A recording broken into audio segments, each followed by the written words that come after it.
पूछना चाहती हूँ कि आपने नमस्कार। जय गणेश। जय गणेश जी। बिल्कुल आपने ममता बनर्जी को जरूर हराया था नंदीग्राम में, बस मई के महीने में, लेकिन आज फिर भवानीपुर का डंका बज चुका है, बिगुल बज चुका है। और इतना लंबा चौड़ा स्टार कैंपेनर्स का लिस्ट, इंचार्ज का लिस्ट, ऐसे लग रहा है एक सीट पर नहीं, शायद सारे बंगाल में दोबारा चुनाव होने जा रहा है। बीजेपी इस चुनाव को फिर से उतना ही हाई प्रोफाइल बनाना चाहती है जितना बंगाल में नंदीग्राम का चुनाव था।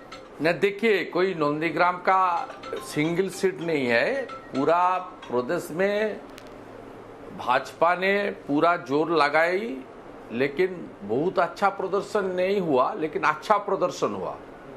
पिछले चुनाव में हम लोग का 2016 में ओनली 10% वोट था, सीट था 3।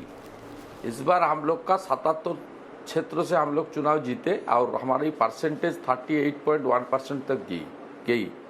इसलिए हम लोग बीजेपी का प्रदर्शन अच्छा है। और बंगाल में देखिए, अभी बीजेपी के अलावा कोई प्रतिपक्ष नहीं है। कांग्रेस तो छोड़ के भाग गया, टीएमसी को सपोर्ट कर रहा है। सीपीएम पूरा रूटेड आउट, सफावा हो गया है पूरा बंगाल से, उसको कुछ नहीं है। इसलिए जहां रूलर होता है ऑपोजिशन भी होता है। ये हमारी जो डेमोक्रेटिक सिस्टम है हमारी देश की, ये तो परंपरा है। इसलिए लोन ऑपोजिशन के नाते बीजेपी पूरा कोशिश करेगा इस चुनाव में भाजपा उम्मीदवार को जिताने के लिए। और भवानीपुर में बीजेपी का वोटर सपोर्टर भी अच्छा है। 2019 का चुनाव आप एनालिसिस कर लीजिए, वहाँ 3100 वोट के अंतर था बीजेपी और टीएमसी में। 10 वार्ड में से 6 वार्ड में भाजपा की लीड था उस वक्त। और ममता बनर्जी अपने परिवार के साथ जिस पोलिंग स्टेशन में वोट डालती है, मित्रो इंस्टीट्यूशन, उसमें भाजपा का लीड है। 2019 में 400 से ज़्यादा वोट का भाजपा का लीड है। आपने खुद मोहल्ला में, अपने पाड़ा में, अपना वार्ड में ममता बनर्जी हारी पिछले टाइम। इसलिए भवानीपुर सीट में बीजेपी के ये बहुत अच्छा सपोर्टर है, वोटर है। हम लोग पूरा कोशिश करेगा डेमोक्रेटिक तरीके से इस चुनाव को जीतने के लिए। लेकिन शुभेंदु अधिकारी जी, आप चुनाव 2019 जो लोकसभा का चुनाव था उसको आप कंपेयर कर रहे हैं इस चुनाव से जो असेंबली का चुनाव है। और ममता बनर्जी 2 इलेक्शन जीत चुकी हैं, 2011 में, 2016 में। और भवानीपुर उनका इलाका है, उनका गढ़ है। असेंबली इलेक्शन में क्या बीजेपी चुनौती देने की पोजीशन में है इस वक्त ममता बनर्जी को? देखिए, आप तो वेट कीजिए, चुनाव का परिणाम क्या आएगा। आप सब लोग का तो मालूम था नंदीग्राम में शुभेंदु हार जाएगी, ममता जीतेगी, सब लोग का मालूम था। और नंदीग्राम में माइनॉरिटी वोट 24% था, 65,000। ये ममता बनर्जी का फिक्स डिपॉजिट है। उन्होंने आज जुम्मा का दिन नॉमिनेशन भी कर दिया, फ्राइडे ही करता है सब काम। तो इसलिए ममता बनर्जी तो उधर हारी, शुभेंदु ने हरा। यही इस बार देख लीजिए, इस बार तो मुद्दा एक ही है, पोस्ट पोल वायलेंस। जो पोस्ट पोल वायलेंस है वही मुद्दे के ऊपर बंगाल में चल रहा है पूरा राजनीति, वातावरण, चर्चा। हम लोग पोस्ट पोल वायलेंस में लाख से ज़्यादा बंगाल के लोग को घर छोड़ना पड़ा। बंगाल के लोग को दूसरे प्रदेश में रिफ्यूजी के नाते शेल्टर में रहना पड़ा।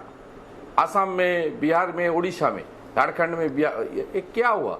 इसलिए पोस्ट पोल वायलेंस में जो लॉयर की अहम रोल थी वो प्रियंका टेबरीवाल ने बहुत अच्छा लड़ाई करेगी जमीन पर। हम सब लोग उसका साथ सहयोग करेंगे। आपने दो बातें कही शुभेंदु अधिकारी जी। आपने कहा हर काम ममता जी फ्राइडे को करती हैं, लेकिन आज फ्राइडे को गणेश चतुर्थी भी है, तो आज के दिन तो कम से कम आप ममता बनर्जी पे ये इल्जाम नहीं लगा सकते कि जुम्मे के दिन कर रही है, वो तो गणेश चतुर्थी के दिन कर रही है। लेकिन आप इशारा क्या देने चाहते हैं बंगाल के लोगों को? ये सब काम सब पिछले 20, 25, 30 इंस्टेंट है। मैं तो उसके साथ घर की ना 21 साल यार, मेरा साथ सांसद अर्जुन सिंह भी है, एक से पहले शिलभद्र दत्त जी भी है मेरा साथ अभी इधर। ये सब लोग हम एक साथ बहुत दिन बिताया, 2 डेकेड से ज्यादा बिताया, हम लोग सबको मालूम है। ये कोइंसाइड कर गया गणेश चतुर्थी, लेकिन आधा तो उसकी क्या है सब मालूम है। लेकिन शुभेंदु अधिकारी जी, आपने कहा कि सबसे बड़ा मुद्दा आपके लिए रहेगा वायलेंस, जो पोस्ट पोल वायलेंस था। अब 5 जज के बेंच का वर्डिक्ट भी आ गया है, लेकिन चैलेंज कर दिया है बंगाल की सरकार ने इसे सुप्रीम कोर्ट में। सोमवार को इसकी सुनाई भी है। तो आप कह रहे हैं कि प्रियंका टिब्रेवाल का चुनाव as a lead petitioner in this entire petition that she filed in the Kolkata High Court and now in Supreme Court, are you capitalizing on this violence? ये violence ही आपका मुद्दा है इस वक्त बंगाल में, और बंगाल की सरकार तो ये मानने को तैयार नहीं है। देखिए, आपने जो मुद्दा उठाई ना उसमें दो आप बाइफरकेट कर दीजिए। एक तो लीगल मुद्दा है, लीगल मुद्दा तो चलेगी, लीगल बैटल होगा। और जो NHRC का टीम बना था वो 5 मैन जांच की डायरेक्शन में बना था, कोई सेंट्रल गवर्नमेंट व बीजेपी का बाद में नहीं हुआ था। उस NHRC रिपोर्ट में बंगाल में बहुत क्लियर कर दिया, इसमें लॉ ऑफ रूल का कोई स्थान नहीं है बंगाल में। रूलर का लॉ चलता है, शासक का आइन चलता है, कानून चलता है। ये तो क्लियर कर दिया NHRC। और सुप्रीम कोर्ट में क्या होगा कैसे होगा ये सब बाद में हम लोग नहीं आएगा।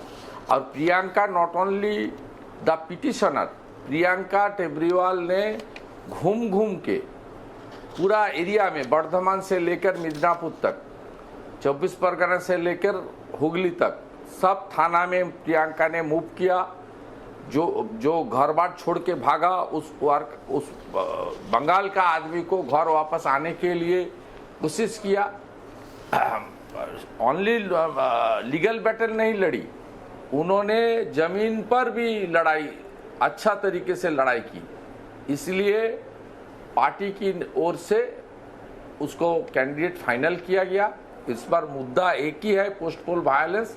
55 से ज्यादा हमारी बीजेपी की कार्यकर्ता का मौत हुआ, मर्डर हुआ। 300 से ज्यादा वुमेन के ऊपर आपका रेप, अटेम्प्ट टू रेप और मोलेस्टेशन हुआ। इतना भयंकर अत्याचार 1947 का पहले भी नहीं हुआ, जितना भयंकर अत्याचार 2-3 महीने पूरा के पूरा ये भाटी गाने के आगे तक अभी भी चल रहा है। पिछले 2 दिन पहले सांसद अर्जुन सिंह का घर का early morning 6 AM bomb explosion किया। बंगाल का हालत बहुत ही खराब है। नेशन का इंटरेस्ट में ममता बनर्जी को हराना ही चाहिए। भवानीपुर में, भवानीपुर का जो एरिया है वो मिनी इंडिया है, उसमें बंगाली भी है, उसमें माइनॉरिटीज भी है, गुजराती भी है, मरवाड़ी भी है, सिख भी है, बिहारी भी है, जैन भी है, सब है उस क्षेत्र में।